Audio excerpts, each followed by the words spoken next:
स्वागत है। मैं आपके साथ फरहान नाज।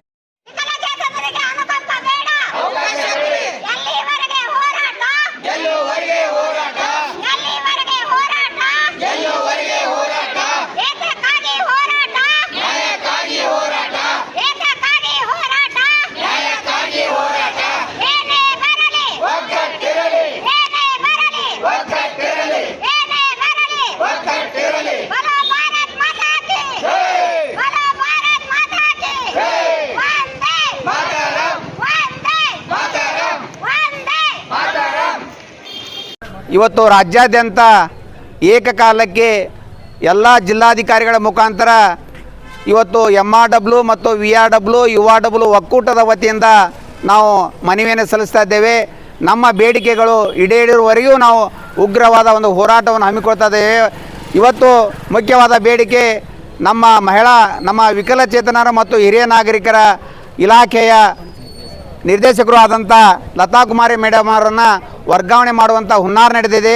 ಅವರು ವರ್ಗಾವಣೆ ಮಾಡಬಾರ್ದು. ಯಾಕಂದ್ರೆ ನಮಗೆ ಸಾಕಷ್ಟು ಈಗಾಗಲೇ ಅಭಿವೃದ್ಧಿ ಮಾಡಲಿಕ್ಕೆ ಸಹಕಾರ ನೀಡಿದ್ದಾರೆ. ಅಂಥ ಅಧಿಕಾರಿಗಳನ್ನು ನಾವು ಇರಲೇಬೇಕು ಅನ್ನುವಂಥದ್ದು ಮುಖ್ಯವಾದ ಬೇಡಿಕೆ. ಅದರ ಜೊತೆಗೆ ನಮ್ಮ VRW MRWಗಳನ್ನು ಸುಮಾರು 15 ವರ್ಷಗಳಿಂದ ನಾವು ಕೆಲಸವನ್ನು ನಿರ್ವಹಿಸ್ತಾ ಇದ್ದೇವೆ. ಗೌರವಧನ ಆಧಾರದ ಮೇಲೆ ನಮ್ಮನ್ನು ಕನಿಷ್ಠ ವೇತನಗೊಳಿಸಿ ಇಲ್ಲಾದರೆ ಕಾಯಂಗೊಳಿಸಬೇಕು ಅನ್ನುವಂಥದ್ದು. ಅದರ ಜೊತೆಗೆ ಮಹಿಳೆಯರಿಗೆ ಕೂಡ ಸಾಮಾನ್ಯ ಮಹಿಳೆಯರಿಗೆ ನೀಡುವಂಥ ವಿಕಲಚೇತನ ಮಹಿಳೆಯರು ಕೂಡ ಹೆರಿಗೆ ರಜೆ ಕೂಡ ನೀಡಬೇಕು. ಆಮೇಲೆ ಮೃತರಾದಂಥ VRW MRWಗಳಿಗೂ ಕೂಡ ಅವರಿಗೆ ಮೃತ ಪರಿಹಾರವಾಗಿ 25 ಲಕ್ಷ ರೂಪಾಯಿ ನೀಡಬೇಕು. ಅದರ ಜೊತೆಗೆ ನಿವೃತ್ತಿ ಹೊಂದಿದಂಥ ಎಲ್ಲ VRW MRWಗಳಿಗೆ ಇಡಗಂಟನ್ನು ನೀಡಬೇಕನ್ನುವಂಥದ್ದು ಹಲವಾರು ಬೇಡಿಕೆಗಳನ್ನು ನಾವು ಇವತ್ತು ಮಾನ್ಯ ಮುಖ್ಯಮಂತ್ರಿಗಳಿಗೆ ಜಿಲ್ಲಾಧಿಕಾರಿಗಳ ಮುಖಾಂತರ ಮನವಿಯನ್ನು ಸಲ್ಲಿಸ್ತಾ ಇದ್ದೇವೆ. SK ಘಾಟಿ ಸರ್, MRW ಒಕ್ಕೂಟದ ಜಿಲ್ಲಾಧ್ಯಕ್ಷ. ನಾವೆಲ್ಲ EPS 95 ಪಿಂಚಣಿದಾರರು. ನಾವೆಲ್ಲರೂ EPS 95 ಪಿಂಚಣಿದಾರರು. ನಾವು ಸರ್ವೀಸ್ನಲ್ಲಿದ್ದಾಗ ನಮ್ಮಿಂದ ವಂತಿಗೆ ತೊಗೊಂಡಿದ್ದಾರೆ EPFOದವರು. ನಮ್ಮ ವಂತಿಗೆ 417 ರೂಪಾಯಿ ಪ್ರತಿ ತಿಂಗಳು, 541 ರೂಪಾಯಿ, 1250 ರೂಪಾಯಿ, ಈ ರೀತಿ 3 ಹಂತದೊಳಗೆ ನಮ್ಮಿಂದ ವಂತಿಗೆಗಳನ್ನು ತಗೊಂಡು ನಮಗೆ ಇಡೀ ದೇಶದ 78 ಲಕ್ಷ ಜನ ಅದೇವು ನಾವು ಪಿಂಚಣಿದಾರರು. ನಮಗೆ ಕೇವಲ ಸರಾಸರಿ 1175 ರೂಪಾಯಿ ಅಷ್ಟೇ ಪಿಂಚಣಿ ಬರ್ತಾ ಇದೆ. ಭವಿಷ್ಯದಲ್ಲಿ ಉದ್ಯೋಗಿಗಳಿಗೆ ಪಿಂಚಣಿ ಸಿಗಲಿ, ಅವ್ರ ಜೀವನ ಸುರುಳಿ ಸಾಗಲಿ ಅಂಥೇಳಿ ಪಿಂಚಣಿ ಕೊಡುವಂಥದ್ದು ಇದು ವ್ಯವಸ್ಥೆ. ಆದ್ರೆ ನಮ್ಮ ದುರಾದೃಷ್ಟ ಪಿಂಚಣಿ ಹೆಂಗೆ ಫಿಕ್ಸ್ ಮಾಡ್ತಾರ ಅಂತಂದ್ರೆ ಒಂದೇ ರೇಟ್ 96ರಾಗ 1100 ರೂಪಾಯಿ ತೊಗೊಳವ ಇವತ್ತಿಗೂ 1100 ತೊಗೊಳ್ತಾ ಇದ್ದಾನ. DA ಇಲ್ಲ, ಏನೂ ಇಲ್ಲ. 96ರಾಗ ಅವ ಜೀವನ ಹೆಂಗೆ ಮಾಡ್ತಿದ್ದ ಆ ಒಂದು 1100 ಇವತ್ತು ಹೆಂಗೆ ಮಾಡಬೇಕು ಅನ್ನೋದು ನೀವೇ ಹೇಳಬೇಕು ಎಲ್ಲರೂ. ಆ ರೀತಿ EPFO ಎಲ್ಲ ಪಿಂಚಣಿದಾರರಿಗೆ ಮೋಸ ಮಾಡ್ಯದ. ಆಮೇಲೆ ಸುಪ್ರೀಂ ಕೋರ್ಟ್ ಆರ್ಡರ್ ಆಗ್ಯದ 4/11/2022. ಆ ಸುಪ್ರೀಂ ಕೋರ್ಟ್ ಜಜ್ಮೆಂಟ್ ಪ್ರಕಾರ RC ಗುಪ್ತಾ ಕೇಸ್ ಇತ್ತು. RC ಗುಪ್ತಾ ಕೇಸ್ ಪ್ರಕಾರ ಎಲ್ರಿಗೂ ಹೈಯರ್ ವೇಜಸ್ಸಿಗೆ ಅಲೋ ಮಾಡಿರಿ ಅಂತ ಆಗ್ಯದ. ಅದ್ರೊಳಗೆ ಅಲ್ಲಿ ಏನು ಮಾಡ್ತಾ ಇದೆ, 2014ಕ್ಕಿಂತ ಮುಂಚಿನವ್ರಿಗೆ ರಿಟೈರ್ಡ್ ಆದವ್ರಿಗೆ ಯಾರಿಗೂ ಬರಂಗಿಲ್ಲ ಅಂತ ಹೇಳ್ತಾ ಇದ್ದಾರೆ. ಇದಕ್ಕೆ ಕಾರಣ ಅವರು ತಾವೇ ಒಂದು ಅಮೆಂಡ್ಮೆಂಟ್ ಮಾಡ್ಕೊಂಡಾರ. ಸುಪ್ರೀಂ ಕೋರ್ಟ್ನಿಂದಾನೇ ಅದಕ್ಕೆ ಮೋಸದಿಂದ ಅಪ್ರೂವಲ್ ತೊಗೊಂಡಾರ ಅವರು. ಆ ಅಪ್ರೂವಲ್ ಕೋರ್ಟಿನ ವಿಷಯ ಮಾತಾಡುವಾಗ ನಮಗೆ ಒಂದು ರೀತಿ ಹೇಳ್ತಾರೆ.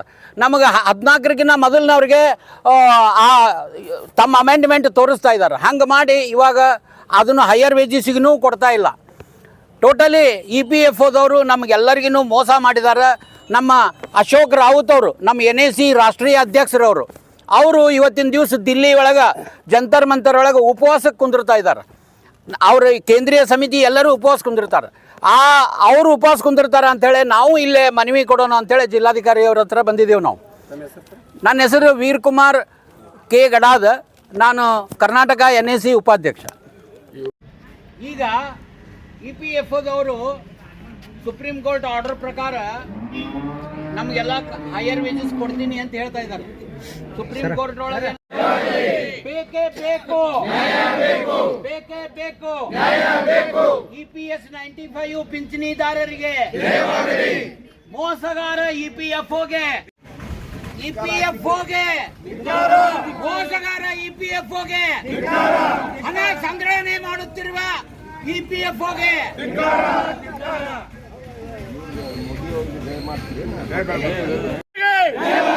ಅಶೋಕ್ ರಾವತ್ ಅವರಿಗೆ, ವಿಜೇಂದ್ರ ಸಿಂಗ್ ಅವರಿಗೆ, ವಿಜೇಂದ್ರ ಸಿಂಗ್ ಅವರಿಗೆ, ರಮಾಕಾಂತ್ ನರಗುಂದ ಅವರಿಗೆ, ರಮಾಕಾಂತ್ ನರಗುಂದ ಅವರಿಗೆ, ಎಲ್ಲ ಹೋರಾಟಕ್ಕೆ ಮೋದಿ ಅವರು 3 ವರ್ಷದಿಂದನೇ ನಮ್ಮ NAC ಲೀಡರ್ಸನ್ನ ತಮ್ಮ ಆಫೀಸಿಗೆ ಕರೆಸ್ಕೊಂಡು ಅವ್ರ ಜೊತೆ ಮಾತಾಡಿ ನನಗೆ ಟೈಮ್ ಬೇಕು, ನಾನು ಕೊಡ್ತೀನಿ, ಖಂಡಿತ ಮಾಡಿಕೊಡ್ತೀನಿ ನಿಮ್ಗೆ ಅಂತ ಹೇಳಿದ್ದಾರೆ.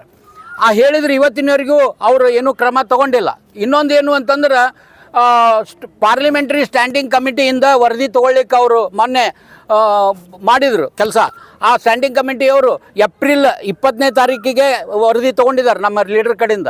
ಆ ವರದಿನ ಈಗ ಸಂಸತ್ನೊಳಗೆ ಮಂಡಿಸೋರು ಅದಾರ. ಆ ಮಂಡಿಸಿದಾಗ ಮೋದಿಯವರು ನಮಗೆ ಮಾಡಿ ಕೊಡ್ಬೇಕು ಇದನ್ನು ಕೆಲಸ ಅಂಥೇಳಿ ನಾವು ಒತ್ತಡ ಹೇರಲಿಕ್ಕೆ ಈ ಮನವಿ ಕೊಡ್ತಾ ಇದ್ದೆವು. ಮತ್ತು ಅಲ್ಲಿ ಉಪವಾಸ ಸತ್ಯಾಗ್ರಹ ಮಾಡ್ತಾ ಇದ್ದಾರೆ. ಇಡೀ ದೇಶಾದ್ಯಂತ ಎಲ್ಲ ಜಿಲ್ಲೆ ಒಳಗೂ ಇದನ್ನು ಮಾಡ್ತಾ ಇದ್ದಾರೆ. ನಾವು ಸುಮಾರು 78 ಲಕ್ಷ ಜನ ಅದೇವು ನಾವು.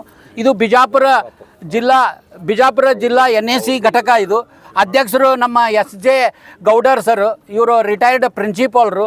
ನಿಮಗಾಗ ಹೇಳ್ಬೋದು, ಇದರೊಳಗೆ KSRTC ನೌಕರರು ಅದೇವು ರಿಟೈರ್ಡ್. ಆಮೇಲೆ ಸಕ್ಕರೆ ಫ್ಯಾಕ್ಟ್ರಿಯವರು ಅದೇವು. DCC cooperative banks, DCC bank, Siddeshwara bank, JOCC bank, ಎಲ್ಲ ಬ್ಯಾಂಕ್ ಎಂಪ್ಲಾಯೀಸ್ ಅದಾರ. ಆಮೇಲೆ ಖಾದಿ ಗ್ರಾಮೋದ್ಯೋಗದವ್ರು ಅದಾರ. ಆಮೇಲೆ PLD ಬ್ಯಾಂಕ್ನವ್ರು ಅದಾರ.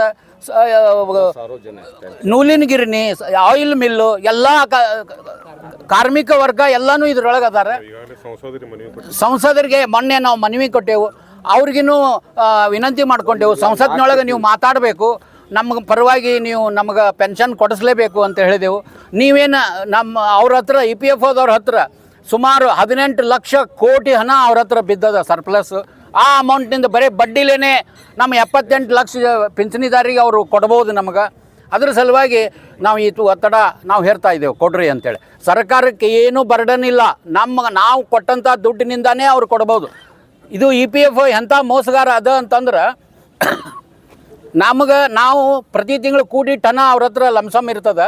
ಆ ಅಮೌಂಟನ್ನು ನಾ ತೀರ್ಕೊಂಡ ಮೇಲೆ ನಮ್ಮ ಹೆಂಡ್ತಿಗೂ ಪೆನ್ಷನ್ ಕೊಡ್ತಿರ್ತಾರೆ. ಆಕಿ ಹೆಂಡ್ತಿನೂ ತೀರ್ಕೊಂಡ ಮೇಲೆ ಆ ಅಮೌಂಟ್ ವಾರಸ್ದಾರಿಗೆ ವಾಪಸ್ ಕೊಡ್ತಿದ್ರು. ಅದನ್ನು ನಿಲ್ಲಿಸಿದ್ದಾರೆ 2008ರಿಂದ. ಆ ನಿಲ್ಲಿಸಿದ ಅಮೌಂಟನ್ನೇ 18 ಲಕ್ಷ ಕೋಟಿ ಆಗ್ಯದ ಅವ್ರ ಹತ್ರ.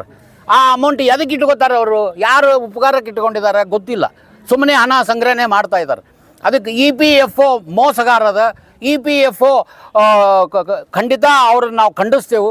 ಮತ್ತು ಎಲ್ಲರಿಗೂ ಪಿಂಚಣಿ ಕೋರ್ಟಿನ ಪ್ರಕಾರ ಹೈಯರ್ ವೇಜಸ್ದವ್ರಿಗೆ ಎಲ್ಲರಿಗೂ ಕೊಡಬೇಕು. 14 ಮೊದಲು 14 ನಂತರ ಪ್ರತ್ಯೇಕ ಆಗಬಾರ್ದು. ಕನಿಷ್ಠ ಪಿಂಚಣಿ 7,500 ಪ್ಲಸ್ DA ನಮಗೆ ಕೊಡಲೇಬೇಕು. ಮೆಡಿಕಲ್ ಬಿಲ್ಲೂ ನಮಗೆ ಕೊಡಬೇಕು ಅಂತೇಳಿ ನಾವು ಒಂದು ಬೇಡಿಕೆ ಇಟ್ಟಿದ್ದೆವು. ಈಗಾಗಲೇ ಸರ್ಕಾರ ಅದಕ್ಕೆ ಏನೋ ಒಂದು ಯೋಜನೆ ತಯಾರು ಮಾಡಿದ್ದಾರೆ. ಈ ಡಿಕ್ಲೇರ್ ಮಾಡ್ತೀನಿ ಅಂತ ಹೇಳಿದ್ದಾರೆ. ಅದನ್ನು ನೆರವೇರಿಸ್ಕೊಡ್ಬೇಕು ಅಂಥೇಳಿ ನನ್ನ 2 ಮಾತುಗಳನ್ನು ಮುಗಿಸ್ತೇನೆ.